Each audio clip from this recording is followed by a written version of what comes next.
जब से इंसानों को होश आया है तब से वो तारों वाले आसमान को देखते हैं और सोचते हैं कि ये सब कैसे बना, ये इतना बड़ा ब्रह्मांड कैसे बना। हजारों सालों से फिलोसोफर्स, धर्मगुरु और वैज्ञानिक इसी सवाल का जवाब ढूंढ रहे हैं।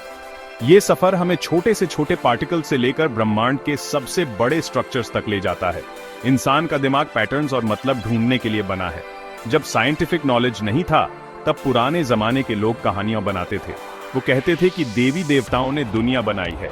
ये कहानियां पीढ़ी दर पीढ़ी चलती रहीं और लोगों को दुनिया समझने में मदद मिली।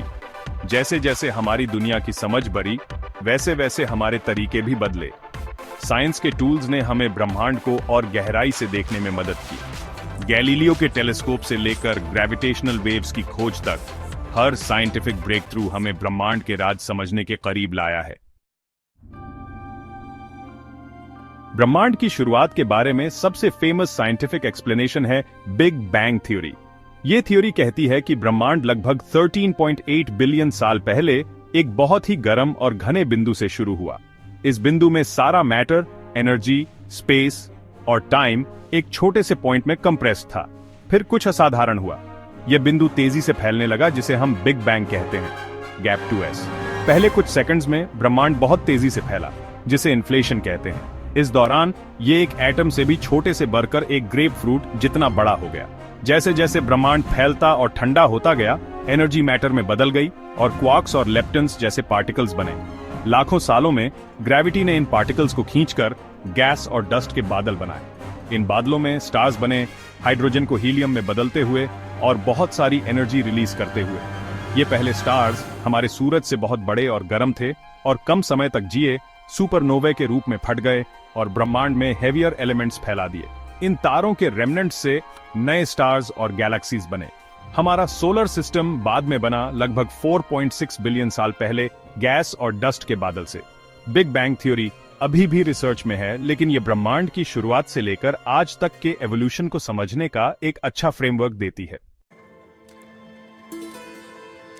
हिंदू कॉस्मोलॉजी, जो पुराने वैदिक टेक्स्ट पर आधारित है, ब्रह्मांड को साइकिल्स में देखती है। कुछ और धर्मों की तरह लिनियर क्रिएशन नहीं, हिंदुइज्म में क्रिएशन, प्रेजर्वेशन और डिस्ट्रक्शन का साइकिल है। ये कॉस्मिक डांस 3 देवताओं द्वारा चलाया जाता है, ब्रह्मा, विष्णु और शिव। हिंदू मिथोलॉजी के अनुसार ब्रह्मांड ब्रह्मा के मन से या ब्रह्मांड नाम के एक कॉस्मिक एग से निकलता है। 4 वेदों का प्रतिनिधित्व करने वाले 4 सिरों वाले ब्रह्मा ब्रह्मांड और उसके सभी निवासियों को बनाते हैं। विष्णु पालनहार ब्रह्मांड को बनाए रखते हैं और उसका संतुलन बनाए रखते हैं, जबकि शिव संहारक अंततः अपने चक्र के अंत में ब्रह्मांड को नष्ट कर देते हैं। यह क्रिएशन, प्रिजर्वेशन और डिस्ट्रक्शन का साइकिल विनाशकारी नहीं, बल्कि ब्रह्मांड के नेचुरल रिदम का एक हिस्सा माना जाता है। जैसे दिन के बाद रात और मौसम बदलते हैं, वैसे ही ब्रह्मांड भी क्रिएशन और डिस्ट्रक्शन के दौर से गुजरता है। हिंदू कॉस्मोलॉजी कई ब्रह्मांडों की बात करती है। प्रत्येक का अपना ब्रह्मा, विष्णु और शिव है। ये ब्रह्मांड एक साथ मौजूद है। हर एक क्रिएशन और डिस्ट्रक्शन के अपने साइकिल से गुजर रहा है। ब्रह्मांड का यह विशाल और इंटरकनेक्टेड व्यू समय के सिक्लिकल नेचर और सभी चीजों के इंटरकनेक्टेडनेस को दर्शाता है।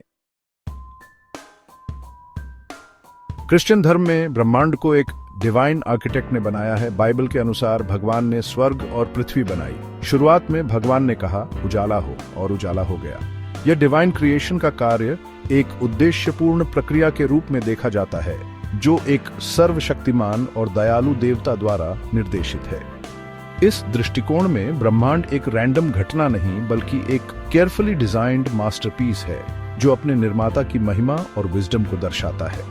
भगवान ने 6 दिनों में दुनिया बनाई।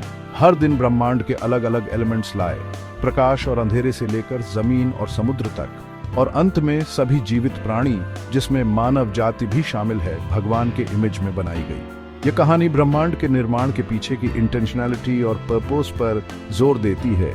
इसे एक हार्मोनियस और ऑर्डर्ड सिस्टम के रूप में चित्रित करती है, जिसे डिवाइन प्रिंसिपल्स को रिफ्लेक्ट करने के लिए डिजाइन किया गया है। क्रिश्चियन पर्सपेक्टिव ब्रह्मांड को भगवान की शक्ति और प्रेम के प्रमाण के रूप में देखता है, जो ग्रैंड कॉस्मिक ऑर्डर में हमारे स्थान को समझने के लिए एक फ्रेमवर्क प्रदान करता है। इस्लामिक कॉस्मोलॉजी में ब्रह्मांड अल्लाह के डिवाइन कमांड से बनाया गया था। कुरान क्रिएशन के इस एक्ट को कुन शब्द से डिस्क्राइब करता है और यह हो गया यह सरल लेकिन गहरा वाक्यांश निर्माता की शक्ति और इच्छा को दर्शाता है, जो ब्रह्मांड को एफर्टलेसली अस्तित्व में लाता है। ईश्वरीय आदेश द्वारा सृष्टि की अवधारणा अल्लाह की सर्वशक्तिमानता को रेखांकित करती है, इस बात पर जोर देती है कि पूरा ब्रह्मांड केवल उसकी इच्छा से अस्तित्व में आया। यह विश्वास निर्माता और सृष्टि के बीच के रिश्ते पर प्रकाश डालता है, जहां ब्रह्मांड को डिवाइन इंटेंट और पर्पस की अभिव्यक्ति के रूप में देखा जाता है। बुद्धिज्म में क्रिएटर गॉड की अवधारणा जरूरी नहीं है। ब्रह्मांड को जन्म, अस्तित्व और विघटन के चक्र के रूप में देखा जाता है, जो कार्मा और डिपेंडेंट ओरिजिनेशन के नियमों द्वारा नियंत्रित होता है।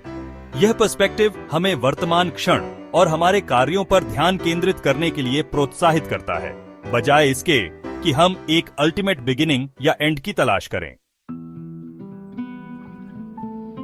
जैसा कि हमने देखा, अलग अलग परंपराएं ब्रह्मांड के क्रिएशन और अस्तित्व पर यूनिक पर्सपेक्टिव्स देती हैं। जहां बहुत सारे डिफरेंसेस हैं, वहीं सिमिलैरिटीज भी हैं। उदाहरण के लिए, कई परंपराएं सभी चीजों के इंटरकनेक्टेडनेस और इस विशाल ब्रह्मांड में हमारे स्थान को समझने के महत्व पर जोर देती है। फिर भी तरीके और एक्सप्लेनेशंस काफी अलग हो सकते हैं, जो ह्यूमन थॉट और बिलीफ की रिच टेपेस्ट्री को दर्शाते हैं। ब्रह्मांड को समझने की खोज जारी है। वैज्ञानिक अंतरिक्ष और समय की गहराई में जाते रहते हैं, नए रहस्यों और इनसाइट्स को अनकवर करते हैं। इस बीच धार्मिक और दार्शनिक परंपराएं टाइमलेस विजडम और नई इंटरप्रिटेशंस प्रदान करती हैं। समझ की यह खोज हमारी सहज जिज्ञासा और ब्रह्मांड और उसमें हमारे स्थान को समझने की हमारी इच्छा का प्रमाण है। अंततः ब्रह्मांड में हमारा स्थान एक गहरा सवाल है, जिसका उत्तर प्रत्येक परंपरा अपने तरीके से देती है। चाहे विज्ञान, धर्म या दर्शन के लेंस से, हम सभी इस मैग्निफिसेंट ब्रह्मांड का हिस्सा हैं।